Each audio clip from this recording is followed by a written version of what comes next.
Muy bien. Por razones que no entiendo del todo, voy a compartir algo contigo, pero a mi mujer le encanta Judge Judy. Siento que necesito sacarme eso del pecho.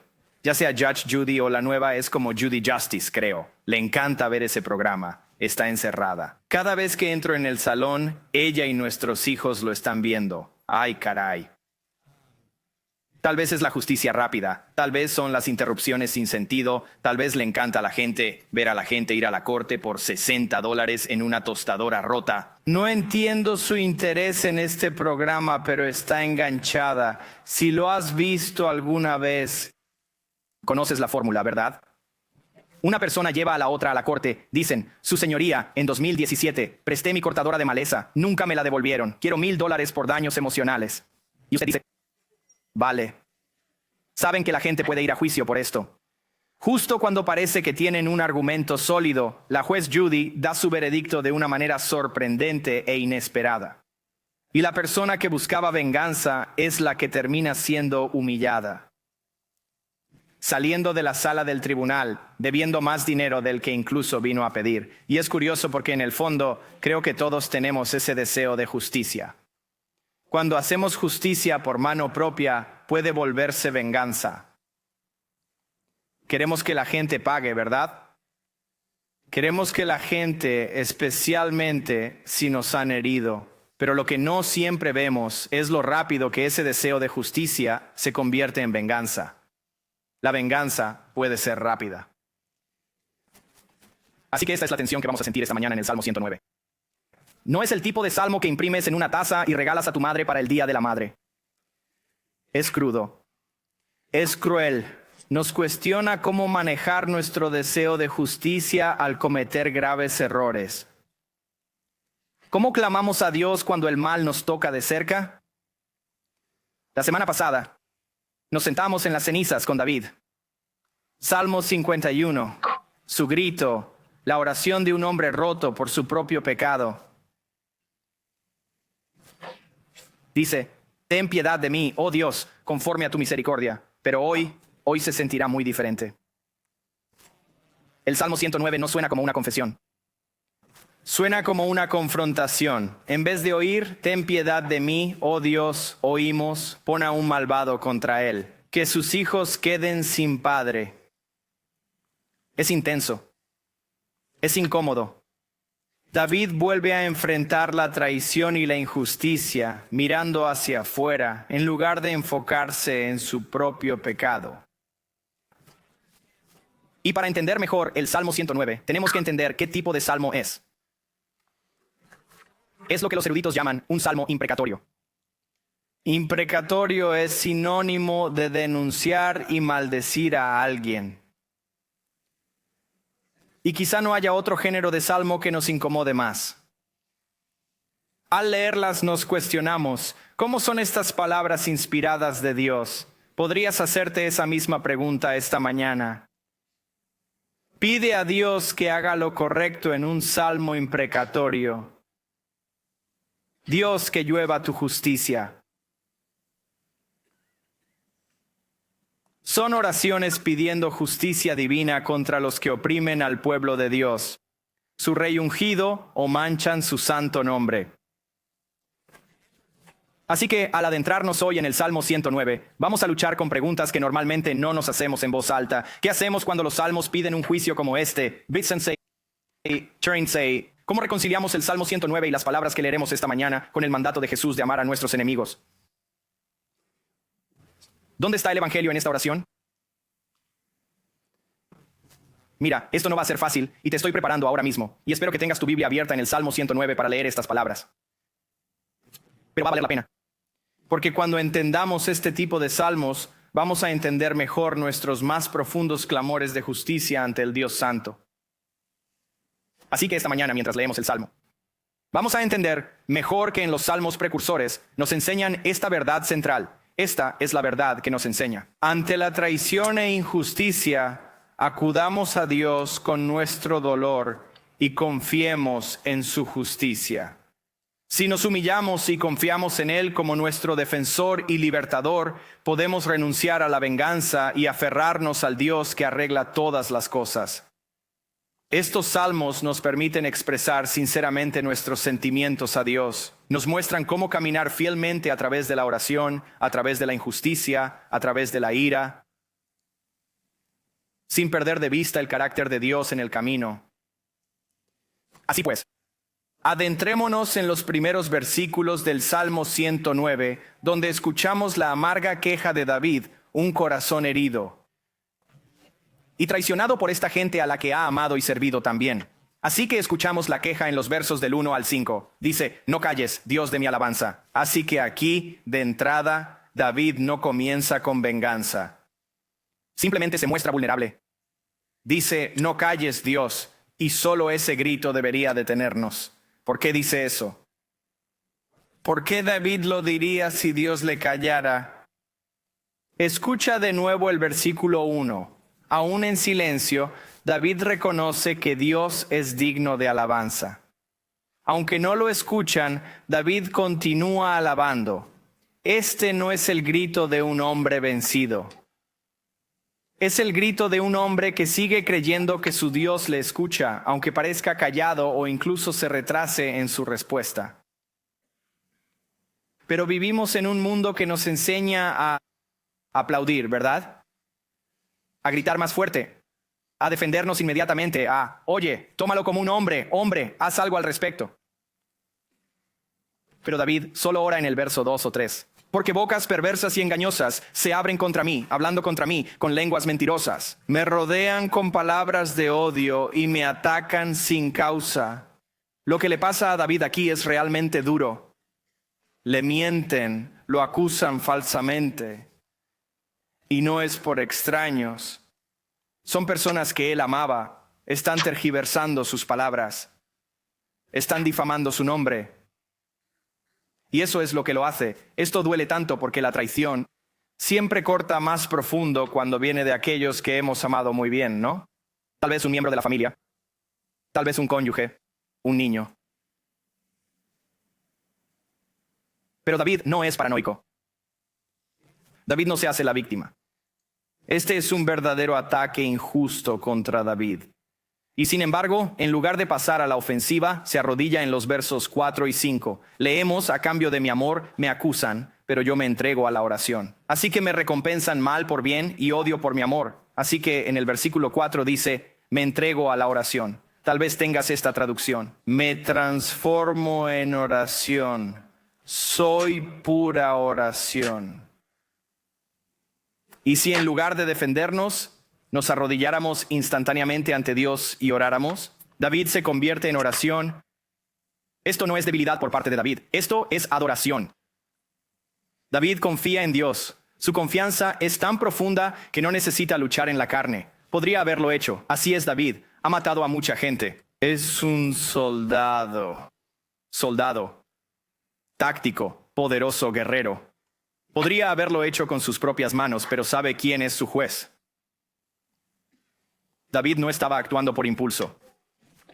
Estaba basado en la verdad que conocía de Deuteronomio 32, 35, donde Dios dice, mía es la venganza y la recompensa por el tiempo en que su pie resbalará. Porque el día de su calamidad está cerca y su perdición viene rápidamente. Así que David creyó eso. Él dice, está bien, Dios tiene esto. Él no está suprimiendo su dolor, se rinde a Dios. No debemos negar lo doloroso de sentirnos traicionados o víctimas de injusticias. Se trata de saber quién es lo bastante fuerte para soportar el peso de todo eso. ¿Qué significa esto para nosotros? Bueno, significa que no pretendamos que la traición no duele. Y chicos, significa que no lo compartimentamos. No, somos buenos en eso, ¿no? Nos dedicamos a la oración al ser ofendidos. Significa que hacemos una pausa antes de publicar ese tweet mezquino. Rezamos en vez de conspirar contra el enemigo. Significa que suplicamos a Dios en lugar de perseguir a la gente. Confías en que Dios redimirá a quien te hizo daño o juzgará con justicia a esa persona. Este es el corazón de una oración imprecatoria. No es sed de sangre, no es hambre de justicia, es solo una santa rendición. Y hasta este punto, David ha derramado su corazón en oración. Pero ahora vemos que el tono comienza a cambiar. Y esta es la parte del Salmo que se vuelve un poco incómoda. En los versículos 6 al 20, David pasa de esta poderosa confianza a esta expresión cruda y sin filtros de dolor y de justa indignación. Entramos en la sala del tribunal de nuevo, sin David. En juicio, aquí. Quiere juzgar a sus enemigos. Le pide a Dios que juzgue a su acusador. Hay mucho aquí en estos versos. Luché con cómo cubrir esta parte. Así que esto es lo que voy a hacer. Son densos, son emocionales. Así que lo que vamos a hacer es caminar a través de ellos rápidamente. Después de abordar las maldiciones, reflexionaremos sobre las palabras de David, lo que nos revela sobre la justicia, el pecado, nuestros corazones. Vamos a analizar la maldición en los versículos 6 al 20 sobre Dios. Comencemos. Versículo 6. Designa un malvado contra él, que un acusador esté a su derecha. Cuando sea juzgado, que salga culpable, que se cuente su oración como pecado. Comenzamos. Es intenso. David está orando que su enemigo sea opuesto, no por cualquiera, sino por un hombre malvado. Y esto es lo salvaje. La palabra que usa aquí para acusador es Satanás. Deja que Satanás se pare a su lado derecho. Esa es la palabra real. David está orando que su enemigo sea acusado y que el mismo peso que él ha estado lanzando a David y a otros caiga sobre su propia cabeza. David insiste en que las oraciones de este hombre deben contar como pecado, pues su religiosidad es falsa, sus ruegos carecen de sentido. Y Dios, tú lo sabes, así que no las escuches, que sean contadas como pecado. Versículo 8, que sus días sean pocos, que otro tome su cargo. A primera vista puede sonar duro, pero en realidad es como pedir a Dios que un líder sea removido de su cargo, no como un intento de asesinato. Pero David ora por quitar un liderazgo corrupto, con significado profundo. David dice, Dios, quítalo, despójalo del poder, lo está usando para dañar a otros. Reemplázalo con alguien justo. Se trata de proteger a la gente, se trata de justicia. Y lo interesante es que Pedro cita este versículo después de la traición de Judas Iscariote en Hechos 1:20. Iscariote traicionó a Jesús. Judas, que caminó con Cristo, que vio los milagros de Cristo, que era un apóstol de Cristo. Sin embargo, vendió a Jesús por plata. Tras la muerte de Judas, Pedro dice a la iglesia primitiva que otro tome su lugar, como está escrito en los Salmos. El Salmo 109 busca justicia en días de David.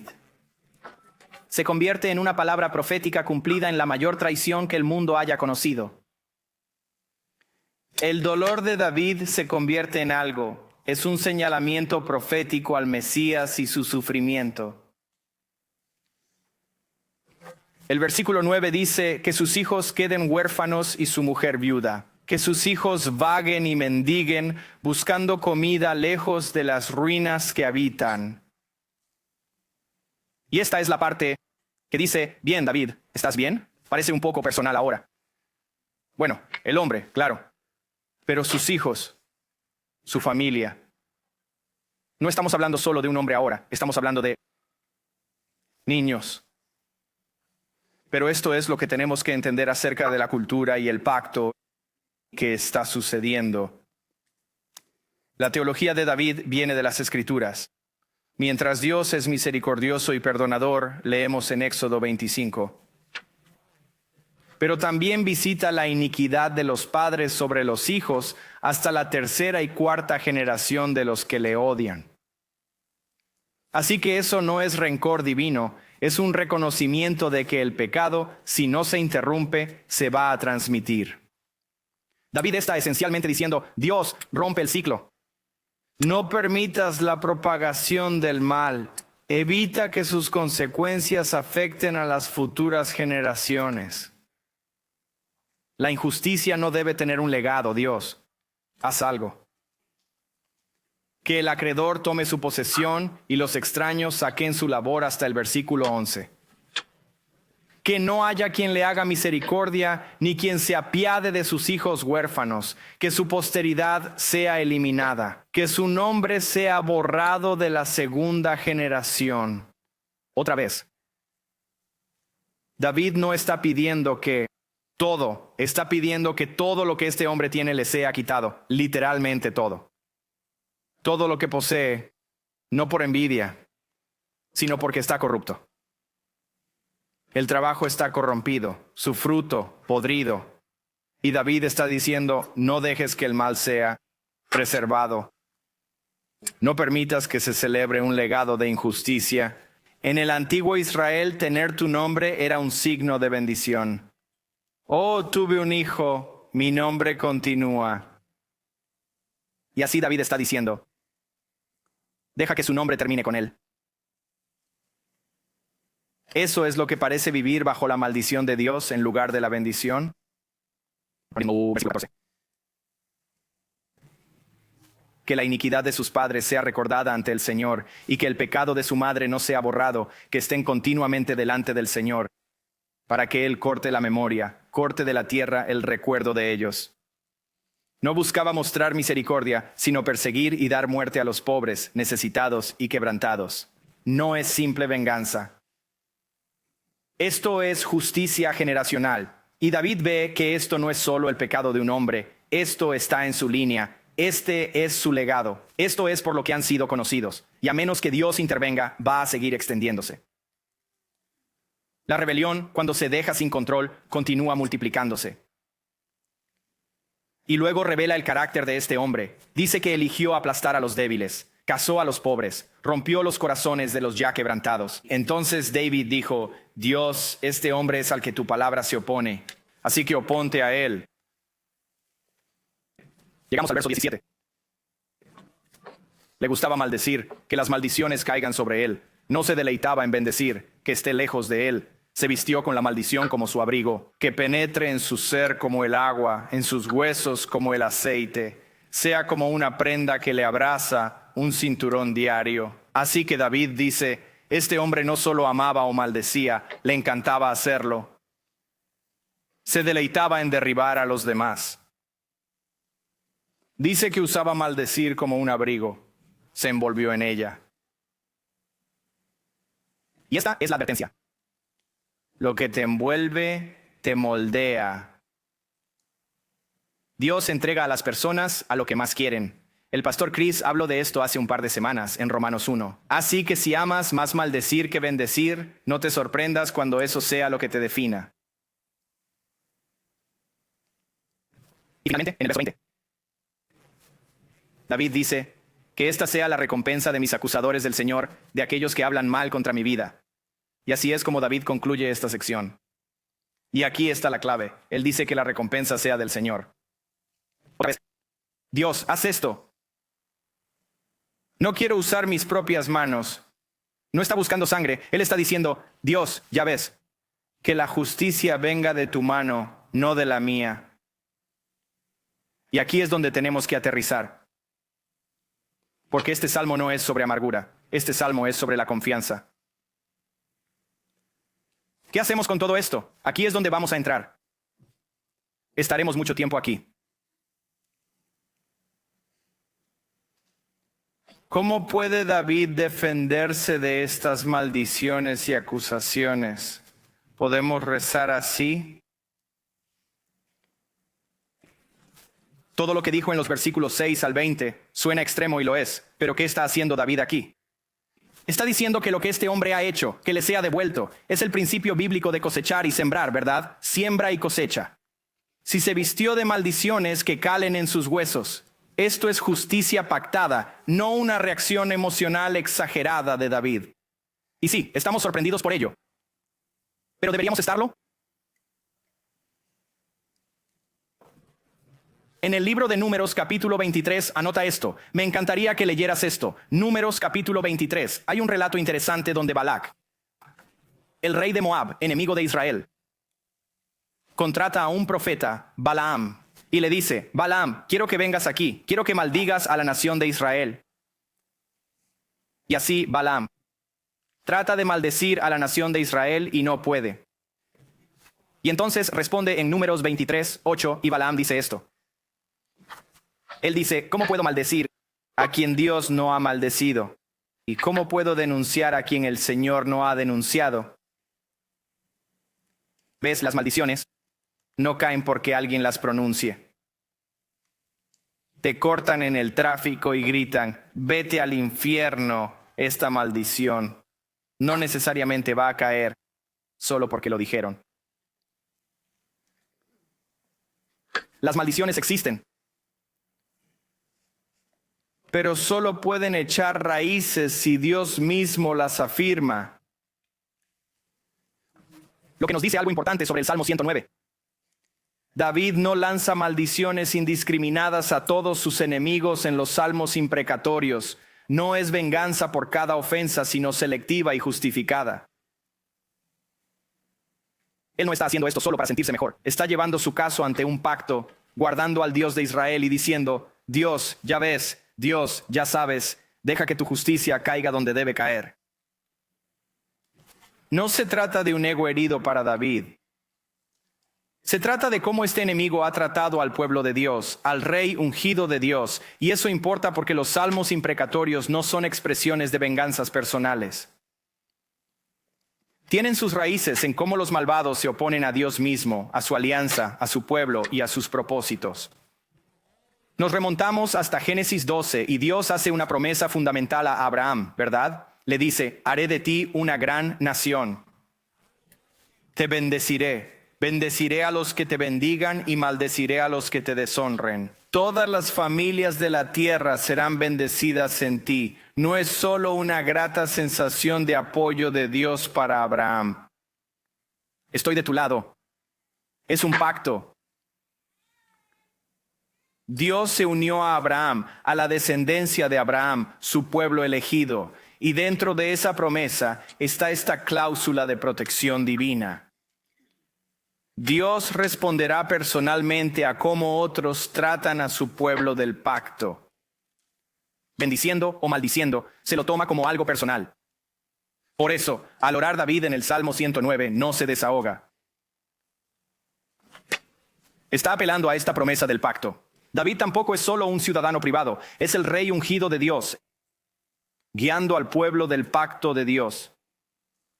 Así que los ataques de este enemigo no son solo contra David aquí en este salmo, son contra la propia estructura que Dios ha puesto en marcha para llevar a cabo su plan redentor. David está diciendo, en efecto, Dios, prometiste defender a tu pueblo. Trata con los que te maldicen. Bendice a los que te bendicen. Hazlo. Confío en que actuarás según tu palabra, según tu carácter. Y es por eso que estos salmos se sienten tan crudos. No son oraciones distantes, emocionalmente inestables. David no está enloqueciendo. Son clamores arraigados en el pacto para que Dios sea quien ha declarado ser un juez justo y ferozmente protector de su pueblo. Y mira, si alguien tenía alguna excusa para tomar el asunto en sus propias manos, era David. Cuando retrocedemos en la vida de David hasta 1 Samuel, con Saúl aún en el trono, notamos que la presencia de Dios lo había abandonado. Y en lugar de hacerse a un lado, Saúl se vuelve paranoico. Comienza a perseguir a David. Y entonces David se esconde en cuevas, esquiva lanzas, duerme en el desierto y todo esto porque Saúl lo quiere muerto. Y entonces llegamos a 1 Samuel capítulo 24 y Saúl entra en esta cueva. Anota esto también. Esta es una buena narrativa para leer. 1 Samuel 24. Saúl entra en una cueva. Dice, para hacer sus necesidades, necesita ir al baño. Así que entra en esta cueva para ir al baño y desconoce por completo que David y sus hombres están escondidos exactamente en la misma cueva.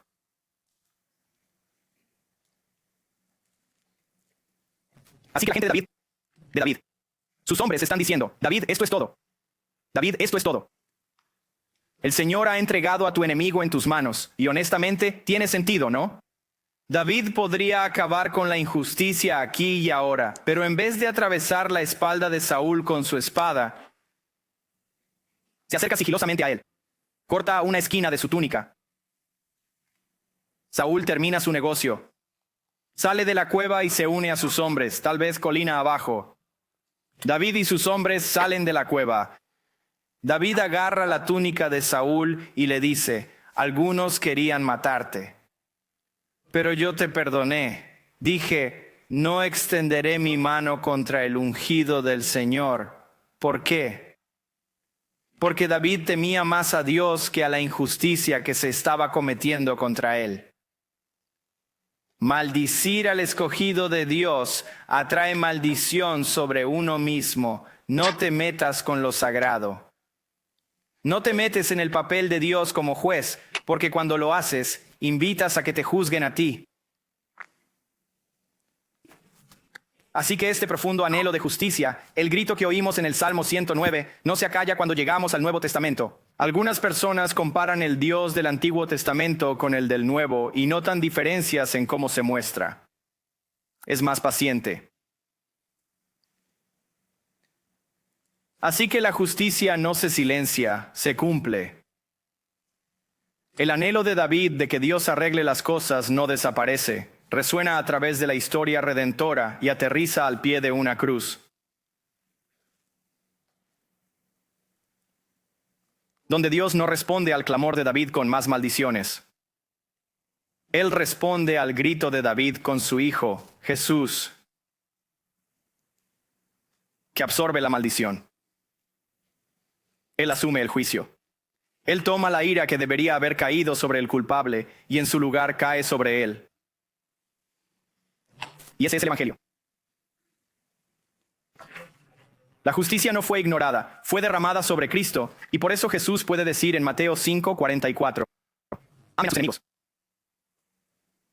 Oren por los que los persiguen.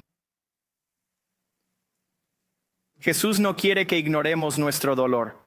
Jesús no nos está pidiendo que finjamos que el mal no importa. Nos está invitando a entregarlo. Llévalo a la sala del trono de Dios. Confiar en que la justicia de nuestros corazones, que el dolor que tenemos, ya ha sido resuelto en el Calvario. Al leer el Salmo 109 con el Evangelio, no nos quedamos en la amargura. Se nos invita a ser como David, a traer nuestras palabras a Dios, sin chismes ni represalias, conforme a Romanos 12. 19 resuena cuando dice esto: amados, nunca os venguéis, sino dejadlo a la ira de Dios, porque escrito está: mía es la venganza. Yo pagaré, dice el Señor. Porque el Evangelio no borra la justicia, la satisface. Y nos libera de la carga de la venganza, anclándonos en la misericordia que hemos recibido. Ese es el mejor camino de la cruz, cristiano. ¿Pero que sabes qué? Oh, hombre, Satanás. Él sabe esto. Y nada le gustaría más que tú y yo desperdiciáramos nuestras vidas luchando contra carne y sangre. A él no le importa qué lado elijas, mientras permanezcas atrapado en el ciclo. Así que la traición por la que sigues enfadado, la injusticia que despierta tu rabia, ese asunto político que se está comiendo tu paz, él lo utiliza todo. Avivará tu enojo, fortalecerá tu ego, te sumirá en debates, culpas y resentimientos contra los demás. Y nunca te detienes a ver quién está detrás de todo. ¿Quién está alimentando todo esto? Todo esto. Y es una batalla espiritual que está tomando lugar. Pablo dice en Efesios 6:12, no luchamos contra carne y sangre, sino contra gobernantes, contra las autoridades, contra los poderes cósmicos sobre esta oscuridad presente. Esa es la verdadera guerra. Es espiritual. La mayoría está muy distraída para notar. Nos atrapa ver los titulares, en los hashtags, en las agendas culturales. Olvidamos el poder demoníaco alimentando la división, el engaño y la desesperación. Y al enemigo le parece bien que los cristianos griten sobre política mientras no recemos. Está bien debatir en redes, pero sin olvidar la importancia de la oración. Él quiere que luchemos contra la carne y la sangre. La oración, campo de batalla. Los cristianos muestran al mundo un camino mejor.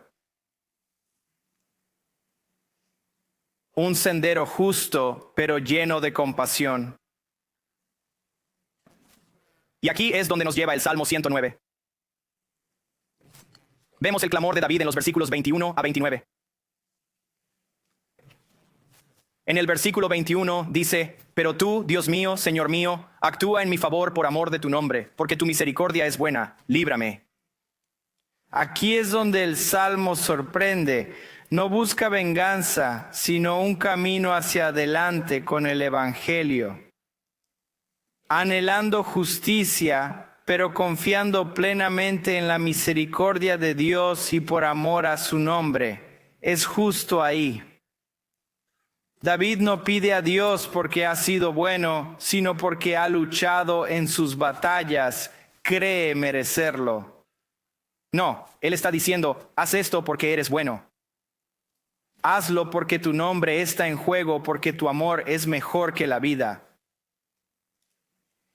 David expresa en el verso 22 su estado de pobreza, necesidad y dolor en el corazón. No está fingiendo, sino suplicando. Este tipo de lenguaje, este tipo de urgencia de Jesús en el huerto es en lo que estaba pensando. En el jardín de Getsemaní está en su fe. Está diciendo: Padre, si es tu voluntad, aparta de mí este cáliz. Este es el tipo de desesperación que vemos aquí. Un corazón abierto a Dios. Y luego continúa en el versículo 23. Me voy como una sombra al atardecer. David se siente invisible como una langosta. David se siente insignificante. Se siente como un insecto que se ha posado en el hombro de alguien y ha sido sacudido, olvidado, descartado. Tal vez usted ha estado allí. Pero él no se queda ahí. Ayuna, reza y sigue clamando. Versículo 24. Mis rodillas están débiles por el ayuno. Mi cuerpo se ha vuelto flaco, sin grasa. Soy objeto de desprecio para mis acusadores. Cuando me ven, mueven la cabeza. Ayúdame, Señor, Dios mío. Sálvame según tu firme amor. ¿Oyes el latido del corazón detrás de eso? Mira, David. No está, de nuevo, no está apelando a su historial. Él no está diciendo: hey Dios, yo diezmo. Dios, voy al templo. Dios, ¿sabes cuántas batallas luché por ti? No, él dice: Dios, me aferro a tu amor inquebrantable. Esa es mi única esperanza. Y luego mira su objetivo en los versos 27 y 28. Hazles saber que esta es tu mano. Tú, Señor, lo has hecho. Deja que maldigan, pero tú bendecirás. Así que David no solo está pidiendo rescate, está pidiendo que Dios te glorifique en esto. Esa es la verdadera fe. Busca la gloria de Dios por encima de su comodidad, confiando en quien le sostiene. Y finalmente dice en el versículo 29, que mis acusadores sean vestidos con deshonra, que sean envueltos en su propia vergüenza como en un manto. Y eso puede sonar: él siempre está volviendo al pasado, siempre está volviendo a la imprecación. No. En realidad es justicia poética, ¿verdad? Recuerden que antes en el Salmo, David describe a sus enemigos envolviéndose en maldiciones como un manto. Y ahora está diciendo: deja que esa vergüenza caiga sobre ellos. Que el peso de sus pecados caiga sobre sus hombros, no sobre los míos. Entonces, ¿qué hacemos con esta sección? Venimos como David. Seguimos el ejemplo de Jesús. No exigiendo, no defendiendo, sino desesperados. Depositamos nuestro dolor frente a Dios y nos agarramos a su amor inquebrantable, confiando en que nos moverá de nuestra invisibilidad. Aún volando hechizos, Dios escucha, Dios ve y Dios juzgará. Por último, vemos que el Salmo se cierra con esta confiada declaración de alabanza, confiando en que Dios está con los necesitados y que al final los defenderá y los salvará. Así vemos la confianza de David en los versículos 30 a 31. Después del dolor, súplicas y gritos de ayuda, mira cómo David termina el Salmo. No está amargado, no está quebrantado, no está derrotado, termina adorando. Versículo 30. Con mi boca daré grandes gracias al Señor. Lo alabaré en medio de la multitud. Mira, esto no es solo poesía. Es la fe de David resurgiendo de las cenizas. David sigue en medio de la multitud. ¿Notaste esto? Su entorno no ha cambiado. La gente sigue rodeándolo. Él está en medio de su multitud. Los enemigos no han desaparecido, pero escucha, él adora de todos modos. La alabanza no se hace solo cuando todo está bien, sino también en medio de la tormenta. La alabanza es la última palabra, incluso en el dolor. David, solo con Dios a mi lado, no importa si los demás están en mi contra. Y eso me basta para cantar. Y concluye en el verso 31, porque Él, Dios está a la diestra del necesitado para salvarle de los que condenan su alma a muerte. Antes, en el versículo 6, David reza para que un acusador estuviera a su derecha, ¿verdad? Que Satanás estaría al lado derecho de su acusador. Pero David dice, ahora, mira este contraste. Dios está a mi derecha, Satanás puede estar a la tuya. Pero Dios está a mi derecha, no de los culpables. Él no está a la derecha de los culpables, de los injustos. Está a la derecha de los necesitados. No para acusar, sino para defender. No para condenar, sino para rescatar. Y este es el contraste. Que David, mira esto, este es mi redentor. Y no podemos perdernos esta parte. En las Escrituras, estar a la derecha de alguien era el lugar de la fuerza. Es un lugar de defensa. Así que si Dios está de pie allí, entonces no estás solo. Si Dios está ahí, entonces no estás desprotegido, no estás indefenso. Y esa es la imagen con la que David termina. Él está a mi derecha. Y sabes, no pude evitar continuar mientras leía el Salmo, continuar recordando una historia en el Nuevo Testamento donde vemos a Dios de pie o a Jesús parado a la derecha de Dios. En Hechos 7, mientras era falsamente acusado, mientras es condenado a muerte, Esteban, al igual que David, tiene estos enemigos que lo rodean. Y Esteban mira hacia arriba y esto es lo que dice: He aquí, veo los cielos abiertos y al Hijo del Hombre de pie a la diestra de Dios. ¿Entiendes eso? Mira, Jesús es usualmente descrito como sentado a la derecha del Padre. Ese es su lugar de autoridad. Ese es su lugar de gobierno. Pero en el momento de la prueba de Esteban, cuando maldiciones y piedras eran arrojadas contra él y su cuerpo era destruido, Jesús se puso de pie. El rey se puso de pie. Y noten, no detuvo el dolor, sino que se solidariza con el necesitado para estar con el condenado y decir: ese es mi siervo. Yo lo veo, lo recibo. Y eso es lo que David ve también. Y eso es lo que necesitamos creer.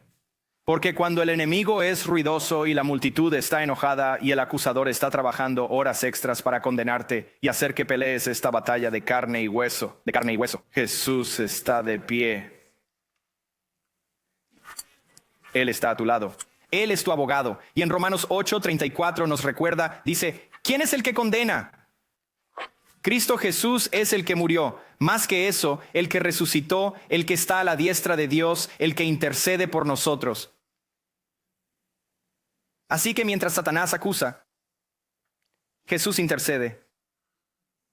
Mientras el mundo condena y tus amigos traicionan, Jesús defiende. Aunque nos sintamos abatidos, Jesús sigue en pie y por eso agradecemos. Por eso podemos alzar las manos aún débiles, porque somos los necesitados. Y Jesús es quien nos salva de la muerte. Mira, el Salmo 109 no es solo poesía, cristiano. Es profecía. Apunta hacia el día en que Jesús tomaría la maldición en la cruz. Él toma las burlas, Él toma la vergüenza, Él toma la condena. Y si alguien tenía derecho a maldecir a quienes crucificaban al Hijo de Dios, Jesús tuvo todas las oportunidades para hacerlo. Podría haber invocado fuego y juicio, maldiciendo. Pero en vez de eso, Él dice, Padre, perdónalos, porque no saben lo que hacen.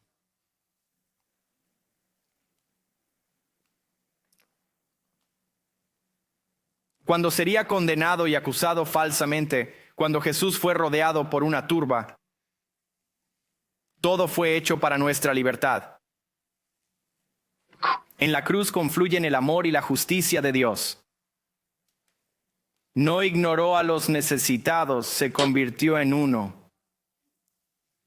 Y al final, cada maldición, cada agravio, cada injusticia será revertida porque Jesús no es solo nuestro Salvador, es nuestro vengador. Y un día el Salmo 109 llegará a su cumplimiento final. El acusador será silenciado. El condenado será vindicado, los necesitados serán levantados. Y Jesús, nuestro defensor, estará de pie en la gloria, enjugando cada lágrima de cada ojo por cada injusticia que se te haya hecho. Así que anímate, cristiano. Alábale en la multitud. Cuando estés rodeado por tus enemigos, alábale. Dale gracias en la prueba. Porque cuando otros están contra ti, Dios está contigo. Y eso lo cambia todo. Oremos.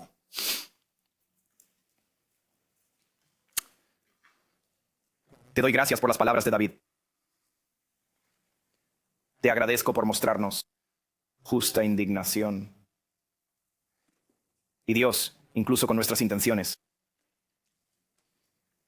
y la justicia que buscamos, nuestros corazones se dirigen al mal, tan fácilmente que se convierte en venganza. Así que Dios, rezo como David, para que podamos venir a ti y podamos traerte todas estas cosas. Podemos confiar en nuestro juez. Y Dios, para aquellos que nunca han confiado en ti, nunca pusieron su fe en tu Hijo Jesús. Dios, ellos pueden venir de un pasado herido, un hogar roto. Pueden haber sido agraviados y dudan de que haya un Dios bueno que los ama. Y Dios, rezo para que les muestres y vean que la justicia fue pagada en la cruz, no solo por los pecados de su acusador, sino por los suyos propios. Y Dios, te pido que puedan poner su fe, su esperanza y su confianza en el Salvador que tomó las maldiciones. Dios, que fue silencioso como un cordero al matadero, que dijo, perdónalos, y que también dijo, se acabó. Padre, te lo pedimos en nombre de Jesús. Amén.